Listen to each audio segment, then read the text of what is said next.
علیکم ناظرین، مجھے امید ہے کہ آپ اپنی زندگی کی مصروفیات میں لگے ہوں گے۔ آپ کی مصروفیات میں سے چند منٹ میں آپ سے لینا چاہتا ہوں۔ امید ہے کہ آپ بہت خوش دلی کے ساتھ کچھ منٹس میرے ان باتوں کو یہ اسپیئر کریں گے۔ اور یہ آج میں آپ کے ساتھ جو شیئرنگ کرنا چاہتا ہوں وہ یہ ٹیچرز ڈے کے حوالے سے۔ ہر سال 5 اکتوبر کو ٹیچرز ڈے منایا جاتا ہے، اور یہ ڈے 2005 میں فرسٹ ٹائم یونائٹڈ نیشنز کی طرف سے اس کا اناؤنسمنٹ کی گئی کہ ٹیچرز ڈے منایا جائے گا۔ ایکچولی آج ہماری زندگی اتنی بزی ہو گئی ہے کہ وہ جو ٹریڈیشنل لائف تھی اور اس میں سب ایک دوسرے کا خیال رکھتے تھے اور سب ایک دوسرے کا مسلسل خیال رکھتے تھے، تو آج کی بزی لائف میں لوگ ایک دوسرے سے بیگانہ ہو رہے ہیں، لوگ ایک دوسرے سے دور ہو رہے ہیں۔ تو اس لیے یونائٹڈ نیشنز کو ہر چیز کے لیے دن مقرر کرنا پڑے تاکہ اس دن یہ یاد دہانی کرائی جا سکے کہ کبھی بوڑھوں کا دن، کبھی ٹیچرز کا دن، کبھی والدین کا دن، کبھی خواتین کا دن، کبھی بچوں کا دن، کبھی مزدوروں کا دن، وغیرہ وغیرہ۔ تو تاکہ اس دن لوگوں کو یاد دہانی کرایا جا سکے کہ اپنی مصروف ترین زندگی سے، اپنی بزیسٹ لائف سے کچھ منٹ نکال کر اس پر سوچیں، اور آئندہ سال کے اس دن تک اپنے بیہیویئر کو، اپنے ایٹیچیوڈ کو، اپنے سب کچھ ایکٹیویٹیز کو اس پہ فوکس کریں کہ انہوں نے اس چیز کا خیال رکھنا ہے۔ تو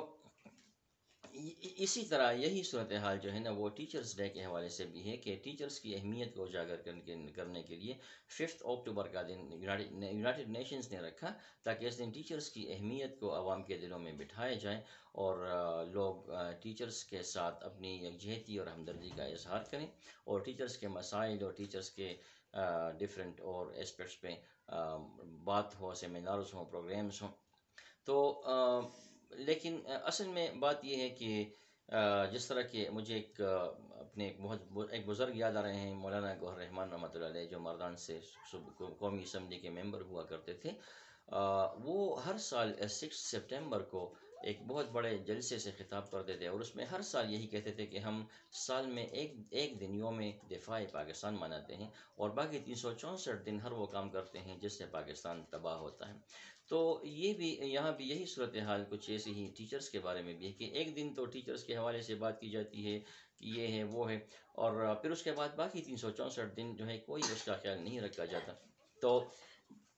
اور زیادہ سے زیادہ اسٹوڈنٹس کی طرف سے بس وہ کارڈز بناتے ہیں کہ you are my favourite teacher, اور you are good teacher, etcetera etcetera. تو اس سے علاوہ اور کوئی ایکٹیویٹیز نہیں ہوتی۔ ٹیچرز اس ملک کا سرمایہ ہیں، ٹیچرز ہر قوم کا سرمایہ ہیں۔ یورپ میں تو اس کے بہت زیادہ وہاں پہ امپورٹنس موجود ہے، جہاں پہ پولیس بھی ٹیچر کو سلیوٹ کرتی ہے، جہاں پہ جج بھی اپنے عدالت میں ٹیچر کو دیکھ کر اپنے کرسی سے پہ کھڑا ہو جاتا ہے، کرسی سے کھڑا ہو جاتا ہے، احترام میں کھڑا ہو جاتا ہے۔ لیکن تھرڈ ورلڈ کنٹریز میں اور اسلامی ممالک میں اور اسپیشلی پاکستان میں اس حوالے سے بہت زیادہ افسوسناک صورتحال ہے کہ پہلے تو ٹیچرز کے لیے کوئی وہ لوگوں میں وہ شعور نہیں ہے، اور ایک عام بات، ایک عام تصور یہ ہے کہ جو لوگ کے لوگوں کی پریفرنس جو ہے وہ اسسٹنٹ کمشنر، ڈپٹی کمشنر اور پولیس آفیسر اور دوسرے شعبوں میں جانا ہوتا ہے، جب سب سے رہ جائیں تو آخر میں وہ ٹیچنگ کی طرف آتے ہیں، ٹیچنگ پروفیشن کی طرف آتے ہیں۔ تو یہ تصور بھی عام ہے، اس کی وجہ سے ٹیچرز کو کہ وہ مقام لوگ نہیں دیتے جس طرح کہ دینا چاہیے۔ حالانکہ اب حالات بدل چکے ہیں، اب تو سرکاری اسکولوں میں بھی ایم فل اور پی ایچ ڈی ٹیچرز پڑھا رہے ہیں، حالات بہت بدل چکے ہیں، لیکن ہماری لوگوں کی سوچ نہیں بدلتی۔ بس ان کے سوچ جو 20 سال پہلے، 50 سال پہلے جو سوچ تھی وہی سوچ آج بھی ہے، اس پہ بہت افسوس ہے۔ تو ٹیچرز کے حوالے سے اور پھر اسپیشلی ہر تعلیمی ادارے میں یہ صورتحال ہوتی ہے کہ کلاس 4 تک جو ہے وہ ٹیچرز کے ساتھ مس بیہیو کرتے ہیں، کلرک طب کا جو ہے وہ ٹیچرز کے ساتھ صحیح بات نہیں کرتا۔ یہ تو جنرل بات ہوئی۔ اب میں آتا ہوں پرائیویٹ سیکٹر کی طرف کہ میرا تعلق پرائیویٹ سیکٹر سے ہے۔ پرائیویٹ یونیورسٹیوں میں، پرائیویٹ کالجز میں، پرائیویٹ اسکولوں میں جو ٹیچرز پڑھا رہے ہیں ان کے لیے کوئی سروس اسٹرکچر موجود نہیں ہے، ان کے لیے کوئی رولز ریگولیشنز موجود نہیں ہیں، ان پر کوئی لیبر لاز نہیں، ان کا اطلاق اپلائی نہیں ہوتی۔ کوئی ٹیچر اپنے رائٹس کے لیے لیبر کورٹ میں نہیں جا سکتا، اور اس کے لیے کوئی ضابطہ، کوئی قانون نہیں ہے، اور ادارے کا مالک جب اور جیسے چاہے کسی ٹیچر کو بس آج کہتا ہے کہ کل سے مت آؤ، کوئی طریقہ کوئی ضابطہ نہیں ہوتا. اس طرح جو تعلیمی اداروں کے ایڈمنسٹریٹرز ہوتے ہیں ان کے personal likes and dislikes پر ٹیچرز ٹرمینیٹ ہو جاتے ہیں. اور بہت سے تعلیمی اداروں میں منتھلی فیس بچوں سے منتھلی فیس کے ساتھ ساتھ یوٹیلیٹی بلز کے نام پر الگ پیسے لیے جاتے ہیں، اسٹیشنری کے نام پر الگ پیسے لیے جاتے ہیں. لیکن وہ اسٹیشنری چارجز جو بچوں سے منتھلی فیس کے ساتھ الگ لیے جاتے ہیں وہ وہ اسٹیشنری چارجز بھی اسکول مالکان اپنے جیبوں میں ڈال دیتے ہیں، اور ٹیچرز کو مارکر اور پینسل اور ربڑ شارپنر پینسل یہاں تک کہ مارکر انک اپنی جیب سے کینٹین سے خریدنا پڑتا ہے. تو یہ بھی ان کے مسائل ہیں. اور ٹیچرس ٹریننگ کا کوئی انتظام نہیں ہوتا. پھر اس کے بعد یہ جو ٹیچرس کی کوئی وہ پینشن اسکیم سپریم کورٹ کی طرف سے ایک واضح آرڈر ہے کہ جو ادارہ EOBI old age employees benefit scheme یعنی پینشن اسکیم شروع نہیں کرے گا اس ادارے کی رجسٹریشن کینسل کر دی جائے گی. لیکن بہت سے ادارے اس پہ عمل نہیں کر رہے ہیں، اور اسپیشلی اس میں بہت سے ریپیوٹڈ انسٹیٹیوشنز بھی شامل ہیں، لیکن ان کے اثر رسوخ کی وجہ سے لیبر ڈائریکٹریٹ یا لیبر ڈپارٹمنٹ ان کے خلاف کوئی کارروائی نہیں کر سکتا. تو یہ پینشن اسکیم شروع ہونا چاہیے ٹیچرز کے لیے، اور اس ریگولر ٹریننگز کا انتظام ہونا چاہیے، ان کا ایک سروس اسٹرکچر ہونا چاہیے، اور ان کے پے کے حوالے سے بات ہونی چاہیے کہ پرائیویٹ ٹیچرز کی سیلریز بہت کم ہوتی ہیں. تو اور پرائیویٹ اداروں کے مالکان لاکھوں میں کروڑوں میں کماتے ہیں، لیکن جو ٹیچرز کو جو دیتے ہیں وہ اس ہینڈ ٹو ماؤتھ وہ وقت گزارتے ہیں. حالانکہ ملک کی اکانومی میں پرائیویٹ ٹیچرز کا زیادہ کردار ہے، کیونکہ پرائیویٹ تعلیمی ادارے بہت اچھا رزلٹ دیتے ہیں اور بہت پالشڈ اور ایفیشینٹ مین پاور اس ملک کو فراہم کرتے ہیں. اگر جو سرکاری اسکول بھی اب اس لائن میں شامل ہیں، اس کے ٹیچرز بھی بہت اچھا کام کر رہے ہیں، لیکن وہ پھر بھی سیکیور ہیں اور ان کو گورنمنٹ کی طرف سے پینشن وغیرہ مل رہی ہے. اس لیے پرائیویٹ اسکول ٹیچرز کو بھی یہ ملنا چاہیے، اور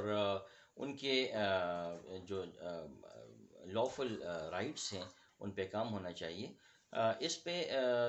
جب 1998 میں پشاور یونیورسٹی سے فارغ ہوا اور NGOs میں کام شروع کیا، تو ایک دن وہ سرحد NGOs اتحاد کے ایک میٹنگ میں عمر اصغر خان جو اس وقت فیڈرل منسٹر تھے، وہ ان کے ساتھ میری ملاقات تھی. ان سے ہی میں نے کہا کہ پرائیویٹ ٹیچرز کے سروس اسٹرکچر پہ کام ہونا چاہیے، لیکن انہوں نے وعدہ کیا، پرومس کیا، لیکن چند دن بعد ان کی بہت افسوسناک موت ہوئی. پھر اس کے بعد KPK میں جو MMA گورنمنٹ تھی، میں اس میں ایجوکیشن منسٹر کے ساتھ کمیٹی میں شامل تھا، تو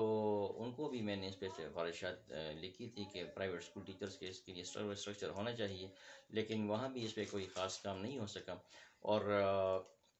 پھر موجودہ گورنمنٹ میں بھی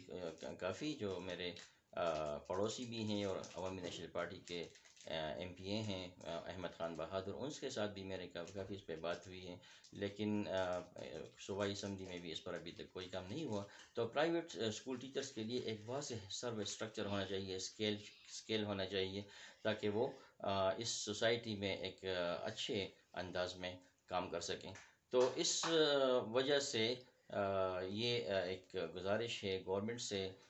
NGOs سے اور اساتذہ تنظیموں سے کہ وہ پرائیویٹ اسکول ٹیچرز کو بھی اپنے جو ان کا جو وہ جس فیلڈ میں کام کرتے ہیں اس میں پرائیویٹ ٹیچرز کو بھی شامل کریں، اور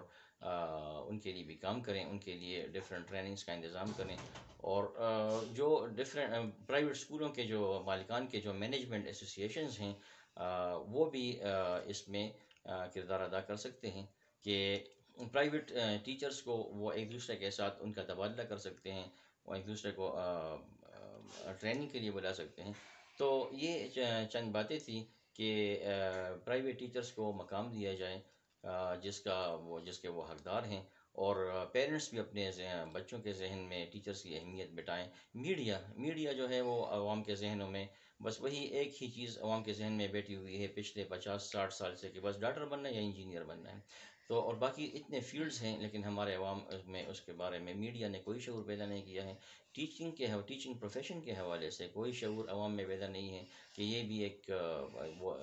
دا ہیروز بیہائنڈ دا سین ہے، کہ جتنے بھی لوگ اس کو ڈفرینٹ فیلڈس میں کام کر رہے ہیں، چاہے وہ پولیس ہیں، وہ آرمی میں ہیں، ٹیلی فون میں ہیں، وابڈا میں ہیں، اور یا تجارت میں ہیں، ان سب کو تو ٹیچرز ہی نے تیار کر کے آگے بھیجا ہے۔ تو اب ٹیچنگ پروفیشن کو ایک قابل فخر پیشہ ہونا چاہیے، اس کو بنانا چاہیے، اور گورنمنٹ کو اس پہ کام کرنا چاہیے۔ مجھے امید ہے کہ میری ان باتوں پہ گورنمنٹ بھی غور کرے گی، اور اساتذہ تنظیمیں اور دوسرے اور سول سوسائٹی بھی اس پر کام کرنے کے لیے کام شروع کرے گی۔ Thank you.